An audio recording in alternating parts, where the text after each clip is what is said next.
Indonesia bagian dari diri saya.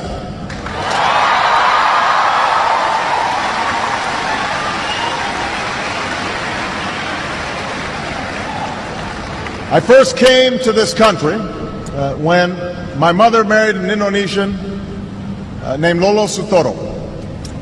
And as a young boy, I was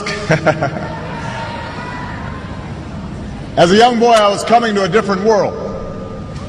But the people of Indonesia quickly made me feel at home. Jakarta looked very different in those days. The city was filled with buildings that were no more than a few stories tall. This back in 1967, 68, most of you weren't born yet. The Hotel Indonesia was one of the few high-rises, and there was just one big department store called Sarina. That was it.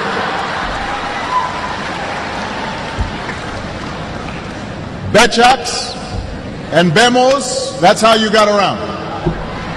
They outnumbered automobiles in those days. And you didn't have all the big highways that you have today.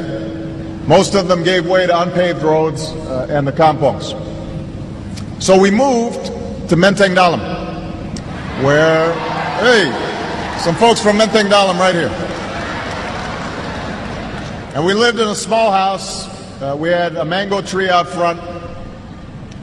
And I learned to love Indonesia while flying kites and running along the paddy fields and catching dragonflies, buying sate and bakso from the street vendors. I still remember the call of the vendors. Sate. Yeah. I remember that. Bakso.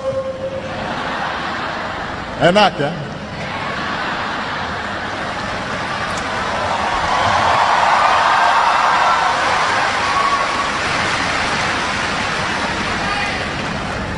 But most of all, I remember the people.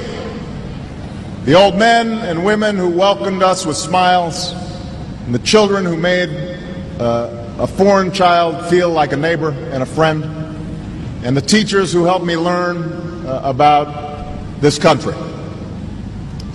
Because Indonesia is made up of thousands of islands and hundreds of languages, and people from scores of regions and ethnic groups.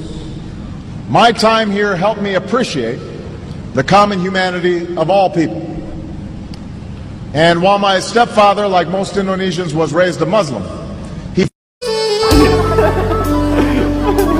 Jangan lupa like, comment,